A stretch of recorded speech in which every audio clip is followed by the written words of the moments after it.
பெண்ணின் பெருமை.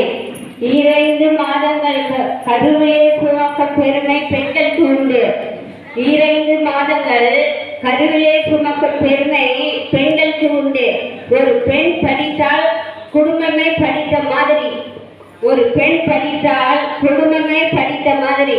பெண் முன்னேற்றம் நாடு முன்னேற்றம். பெண் முன்னேற்றம் நாடு முன்னேற்றம். அன்பில் வல்லல், அன்பில் வல்லல், ஆற்றல் துள்ளல், அறிவில் ஏழாம் அறிவு, ஆக்கம் தெளிவு, பண்பு பாசம் பிறவிலே உண்டு. முதியவர்களுக்கு சேவை செய்வதில் தாயாகிறாள். முதியவர்களுக்கு சேவை செய்வதில் தாயாகிறாள். வீட்டின் குத்துவிளக்கு, வீரத்தில் வீரமடை. வீட்டையும் நாட்டையும் ஆளும் திறமை பெண்ணின் பெருமை. வீட்டையும் நாட்டையும் ஆளும்